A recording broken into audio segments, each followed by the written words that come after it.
everybody, and welcome. This is Claire Boscott, and I am your host. Do you know that your environment affect your thinking and affect your feelings and affect your behaviors? Yes! Isn't it incredible? Just as simple as that. And today, as my super guest, we have Justine Hernandez. Hello, Justine. How are you? Hi, guys. Hello. Hello, everyone. Justine, tell us a little bit about you and where are you from, actually? You're quite far away from me, aren't you? Yes. Channels. So I'm originally from California. I'm from San Diego, but I'm living in Tennessee, Chattanooga. Big difference in climate and environment, but I love it here. It's beautiful. There's so many trees, which I love, and right by the mountains, which I love being by the mountains. It's so grounding, for sure. Yes. So, yeah. And so really, really, really, you and I share a passion together, don't we? Shall we tell them the secrets? What is that Yes. passion? Right. Okay. You tell them. You tell them. No, you tell them. Well, we met on Clubhouse. You know that new kind of, audio things? And the two words that, connected us is Feng Shui. Yes, Feng Shui. There's also different ways of saying it. Do you say Feng Shui or how do you say it? I say Feng Shui. Oh, you see, there's a difference, there's a difference, I think, in accent as well in saying it. Feng Shui, it may be more the French way. My French accent's doing that. But I love your accent better than mine. But I mean, everyone has an accent. I'm like, I don't have an accent, but I do. So how did you get into Feng Shui? Because you're obviously you've got a business doing Feng Shui. You've been doing that for many years. How did you get into it? Well, it just like fell on my lap, kind of thing. Like a lot of things that are when you're walking in your purpose or, finding yourself, things just come into your environment and you're like, okay, well, I guess I'm ready for this. And my background, I studied visual communications, so like set design and all that jazz. And so I was really fascinated with homes, and my father used to drag me around to model homes and new construction all the time. So my dad was an engineer, and I was always fascinated with interior design and architecture and engineering and all that jazz. And so very like heady, so to speak. And one day I was just like sitting at home and I'm like, I don't know who I am. I don't know what my purpose is. And I want to like I want to create like a legacy for my children, And so I was like, you know what do I need to do? And so I was looking up, interior design, maybe going to school for interior design. And I found this whole thing about Feng Shui. And I was like, what the feng? What? I know, what is this Feng Shui? And like we would always do, my Feng Shui master always jokes around. She's like, what is this, sushi?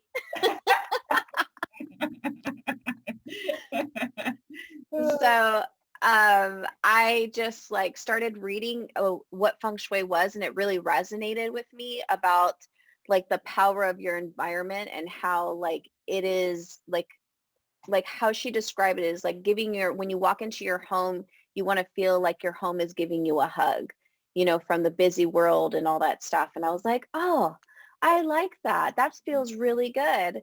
And I was going through a lot of stuff in my life at the time. I was a single mom. I was going through custody battles and divorce and like all that kind of things, like a lot of craziness. And I needed some stability in my life. And Feng Shui was kind of like that way to take back my life and take back control, so to speak, and to really shift my mindset, my relationships, and my environment to really create a life that I wanted. And so it was a powerful journey. And as soon as I started implementing Feng Shui, and my Feng Shui master was like, I was stalking her on Facebook, this was like 10 years ago when Facebook was still new. And I'm like, I'm like, where are you at? Like she had like meetups every month. I went to all her meetups. I went to all her events, and I was just like, I'm hungry for some change and I love your energy. And she was just like such a beautiful soul. And she's Irish too. So I love her accent. And I was like, you're just so cute. Now, Irish is a lovely accent, isn't it, really? Yes. And so it was just a beautiful journey.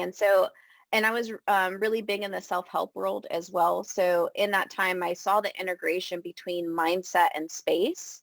And I thought that was like such a powerful combination because not a lot of people were talking about that. And still to this day, there's not a lot of people talking about their environment. There's a lot of coaches and energy healers and like all these different types of people, and even like in corporate and interior designers, they don't see how impactful sometimes the environment is to your physical body, you know, and it can impact your health and your mental state, you know, depending on how you are supporting yourself in your environment. If you have a lot of clutter, if you have things that don't bring you joy, or stuff that's been passed down, and like there's like so many meanings to the things in your environment. And so I started noticing the correlation of that and how your environment is an extension of you. And so when I made that connection, the whole concept of the mantra of my business for passion, style, purpose is live your life not by default, but by design. No, I like that. That's so nice, isn't it? So nice. It feels so good. Yes. It feels so good. It does. And I think that's what I love about it as well. It's when you feel good, you're in that state of you want some more, don't you? You got all those hormones, good happy hormones coming up, and you know, so you want some more, and so why not do it? Yeah. Create more happiness, create more things around you. It's going to make you feel good and make you feel happy, you know. And I think that's not enough people just, you know, continue living in places and you're just, you know, they just live. They don't thrive. They just live. And that's, you know, we've only got one life, haven't we? So we need to make the most of it. Yeah. And I'm like, if I'm going to settle, I'm going to settle based on my terms, not on someone else's expectations. And so yeah. I'm very much a proponent of that. If I'm going to go down, I'm going to go down my way. Yeah. With style. Absolutely, absolutely. I love that. So Justin, tell me, I'd like to ask you a few questions about actually Feng Shui for the home space. You know, our environment has been completely drastically changed since actually the pandemic, and work from home has been imposed upon us. It's not even, you know, oh, I'd like to do that. It has actually been imposed. And you know, how can we actually help people in their own office or their own home, because sometimes they don't actually have an office, to create a better environment so they thrive themselves in their work. So first of all, I'd like to ask you, what if somebody, I mean, we're very lucky, I'm very lucky I've got an office that I can call office, but a lot of people haven't got that, or they have 2 or 3 different people working in different places. So how do you actually create that space for your workspace?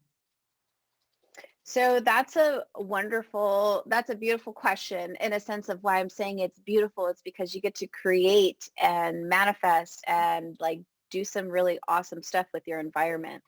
Um, so I think for me, like I used to have before I moved to Tennessee, we lived in Virginia for 7 years, I believe it was. And I'm like, oh, Virginia, not my favorite state, but I'm not going to bash on it. It's finished. It's done. Get over it. It's done. It's done. So I got traumatized there. There's still a few blocks there. So we owned a historical house that was a duplex. And the house was 120 20 years old at the time. So I had my own office, which was a loft area, and I loved it. And me and my husband, when he started, when our toddler was born, my son's going to be 4, my youngest one, um, he started working from home to kind of balance out the responsibility with the little one as I'm doing my business work. And so I had to set up our desks in such a way that was like supportive for him and putting him in his power direction and myself and making sure that we can see everything.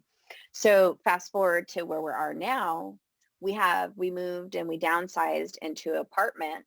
And so we had to create that space, an office for ourselves because my husband still works from home full time and I work from home full time. And when we downsized, we we're like, okay, so the living room that we have is actually a rectangular shape. So we created a room, so to speak, using like shelving as a way to create a designated area for an office for both me and my husband to work. So I'm actually on this wall and my husband's on the other side of me. Okay. Even though it's not recommended in Feng Shui to have like people facing each other in their desk. Right.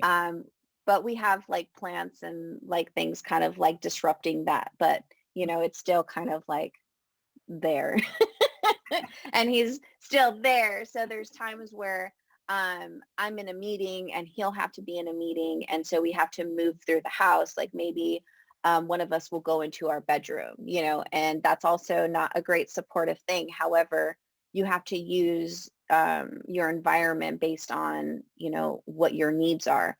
And I know one of our other fellow Feng Shui experts mentioned, you know, like how about you sit on the opposite side of your bed so that you can do some work or whatever the case is. But please don't work in your bedroom if you can avoid it at all costs. We don't want to do that. No, and it's really, it is really tough, isn't it? Because when we're children, I mean, the children, they have their desk, their work, you know, in their hall, in their bedroom, and they sleep in there. But it doesn't seem to be disturbing them as much, whereas my son now is 22 and last year obviously he's had to work from home and he was studying as well as working as well as sleeping in his bedroom, and he came to a point where he couldn't actually sleep at night. You know, he had a headache, he couldn't sleep, so we had to move him out of his bedroom because it spent all his day and his night in his bedroom. So we've had to actually move him to the living room to get him out of that. So at least he has, you know, kind of that movement. But it is hard, isn't it, when, you know, in that bedroom, because bedroom is supposed to be your sanctuary, isn't it? Yeah. Your rest place, you know, the place that you rejuvenate yourself. And here we are in a situation where, you know, a lot of people are at home and they're having to be, you know, in their room, so to speak, doing all these different tasks. And it makes it difficult, so to speak, energetically to have these type of boundaries, you know, like this is my designated spot for sleeping. This is my designated spot for being productive and busy. And so when those start to get all meshed together, it really, I feel like it creates a sense of overwhelm and angst because there's no disruption or change. You know, you're still in the environment, but doing different things. Does that make sense? I hope that makes sense. Yeah, so I guess if that's the case for somebody who has kind of got no option to work in the bedroom, what is the best option for them to kind of really kind of separate and find a corner of the room or something? What would be your advice? So for me, what I feel like is when making sure that you have like good ergonomics, you know, and sometimes you don't have good ergonomics, but if you can get like a tray, like a TV tray or something that you can have your computer on, I would highly recommend that as a way to protect yourself from the EMFs that the computers emanate, so electric magnetic fields. And choose an area in your room like that feels good. So we'll take Amanda's advice and say that the side of the bed that you sleep on, use the opposite side if you have to. if you have space in your room where you can have a desk, so to speak, Mhm. I would recommend having like a divider or something or a shelf of some sort to create like a designated separation, like a visual separation in the room so that when you're resting, you can't see your desk or see the work that you're doing so that you can actually, your body isn't like, that's the last thing you see when you fall asleep is all your desk and all your paperwork and all the work you have to do, you Mhm. know, because that's not very restful. Mhm. Um, so that would be mainly my recommendation. And if you have like a walk-in closet, like use your closet. Well, that's a really good idea, actually, isn't it? It's a really good idea. And Yeah, and just hiding away. as long as the closet is not cluttered with Yes, something that's else in another it, thing. that's another one. Something else that, a lot of people have had to be doing, it's kitchen table, working from the kitchen table. So that's kind of another challenge in itself because obviously the kitchen it's a space for the family and for eating and for loving the food and all that kind of things, and suddenly you're kind of having to set up an office and at the back of at the bottom of the table. How Yeah. What would be the kind of advice on when that situation happens? So the first thing that came to mind is if you're going to use an area as a multi-purpose area, make sure you put the stuff away. Because that's the easiest like thing to fall into. You got like some markers and stacks of paper and you're just like, oh, I don't want to deal with this shit right now.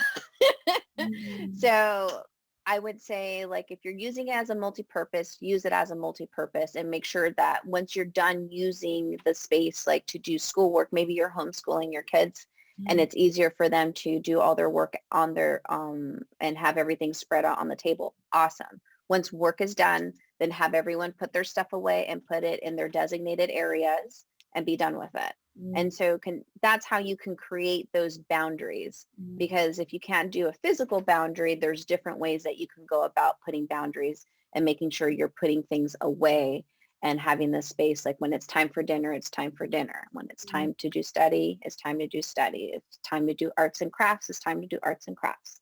But having like that set up as designated areas and making sure everything is clean Mm. and put away and tidy, I would definitely recommend that. Yeah. I think a lot of although the pandemic has obviously completely changed the way, but before a lot of businesses kind of started doing those kind of hot desking. So you could come for an hour and then you can go back and then you go home, and whereas in that case it's that kind of same thinking, isn't it? You kind of a hot desking. So you bring a computer and then you can get all the stuff out and then you put it back in and then you leave again. Yeah. It's that kind of idea, isn't it, really? Yeah, it kind of reminds me like what you were saying and also like the co-working space. I don't know if you have co-offices Yes. where you're at. So Mm. it's like, you bring all your stuff and you work and then after you're done, you pack up and you leave. That's it, isn't it? And I think that's what Yeah. also people are missing at the moment. Well, during that, they're not going to work. They're not traveling there. They're not having that time there. They're not having that break when they finish. And, so suddenly you kind of, oh, well, you've got another hour. And so they're working all hours as well because they're home and they don't have to travel back. And so that makes it really difficult because a lot of people, they're working more than what they used to work before, don't they? Mm-hmm. But also another point that I wanted to bring up is like even with your wardrobe, so to speak, like when you're working from home, you're really tempted to stay in your pajamas or stay Right. out in your workout clothes and not dress up. You know what I mean? And so that also creates that boundary. Like when you wake up, you take a shower or do your routine, you get dressed and ready for your day Yeah. because that's creating an energetic boundary of like, this is what I'm doing throughout my day. And the moment you decide to be in your PJs, you know that it's going to be a relaxed day. That's true. That is so true. Yeah. Yeah. Yeah, it's creating those habits, continuing those habits actually, as if you were going to work. So grab your coffee from the kitchen, get out of the kitchen, walk back in the kitchen and put your stuff Yes. in. A little bit like this. So if you have the luxury to have an office, give us a few good things. So a few good things that we really need to look at when we're creating that office space.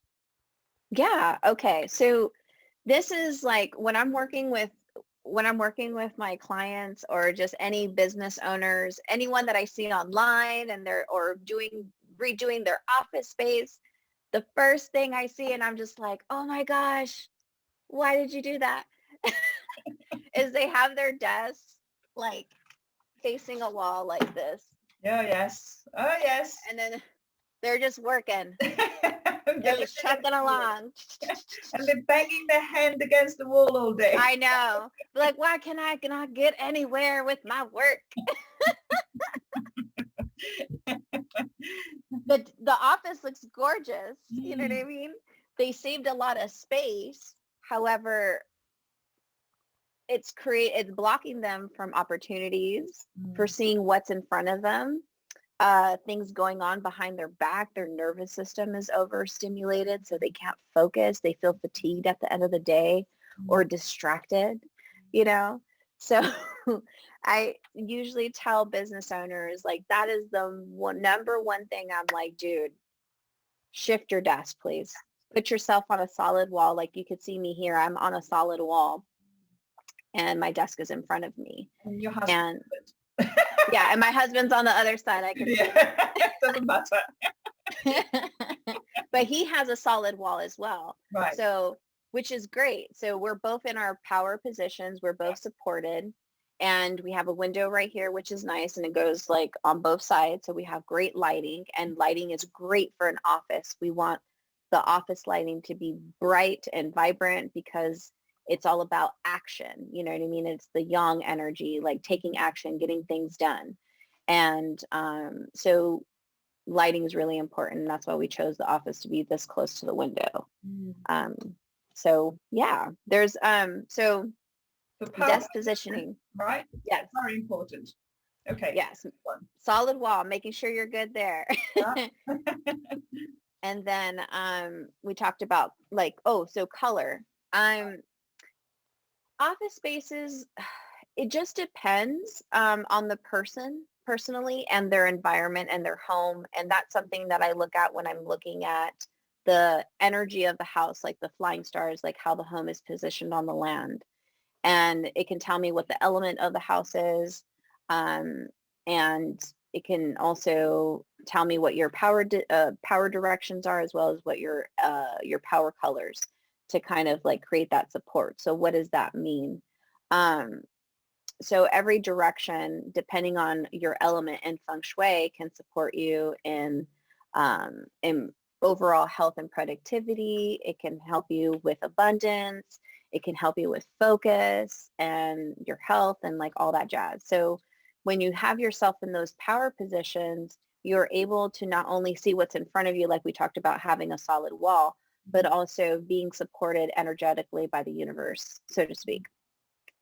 And so I kind of like to implement both of those. However, if your power direction is like your back is literally against a wall where the door is at, then I'm like, we have to ex-nay the power direction and focus on more of the support aspect of it.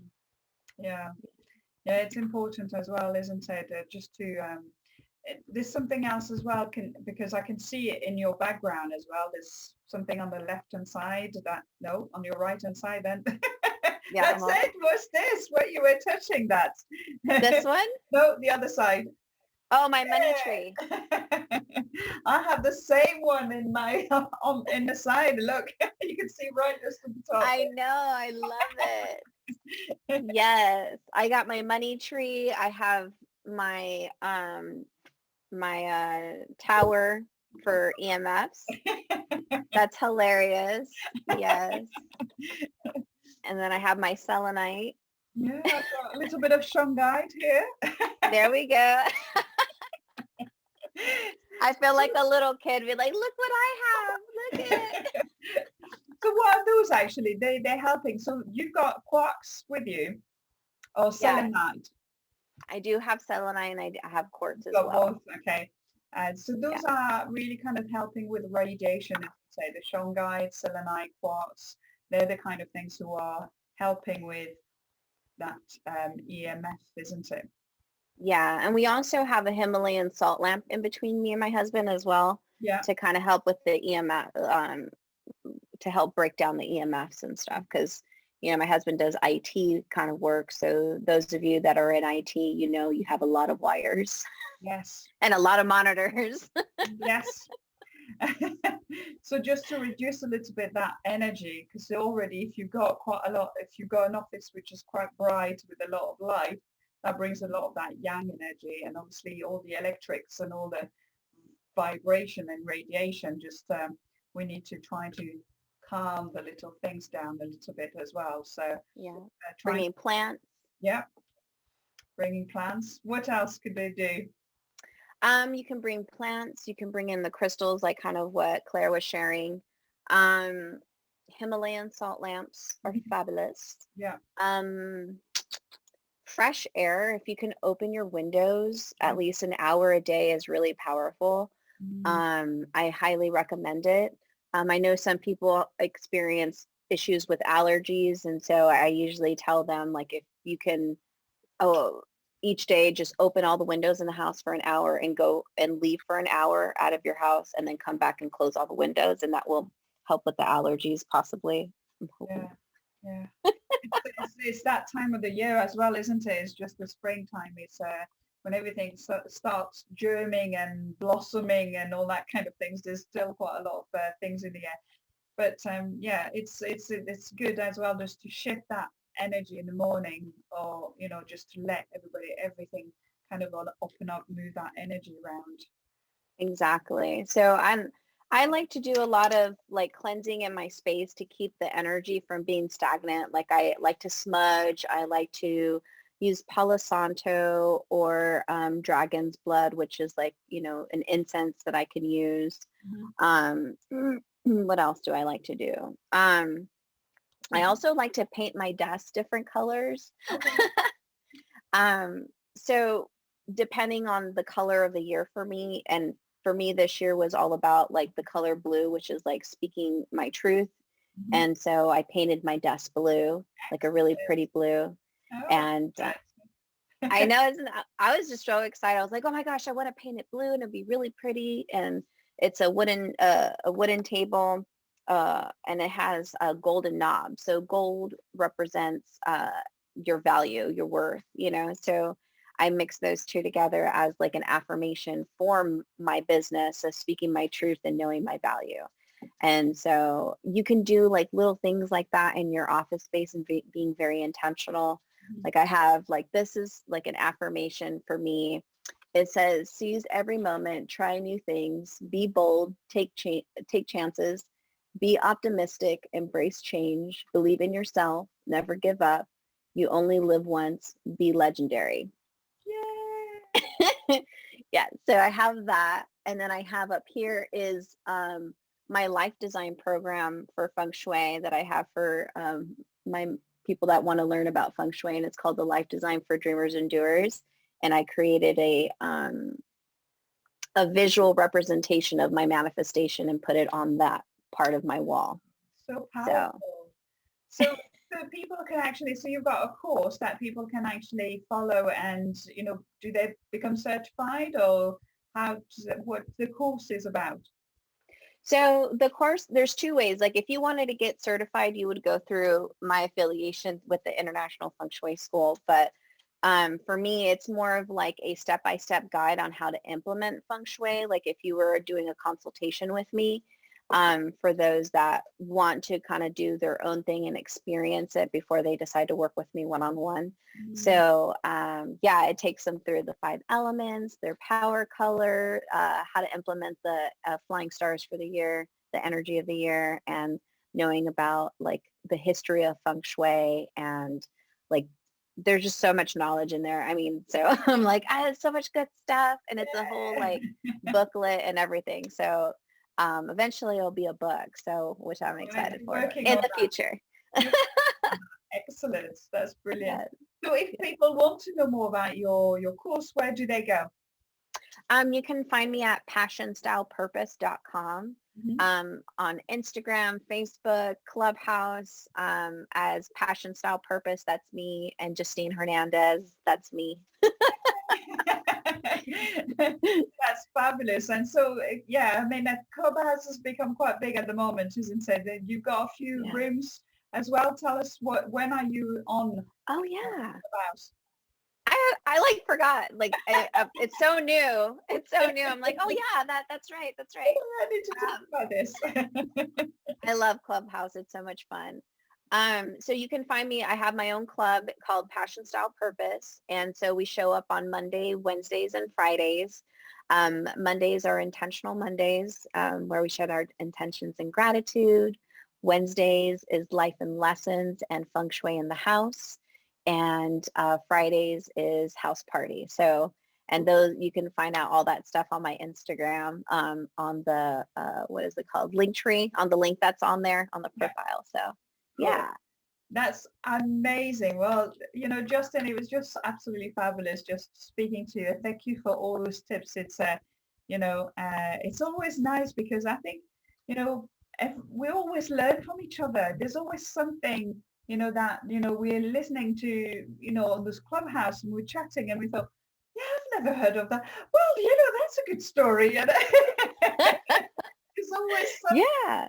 we're learning and different, from each other. It's amazing how it's always a learning curve, isn't it?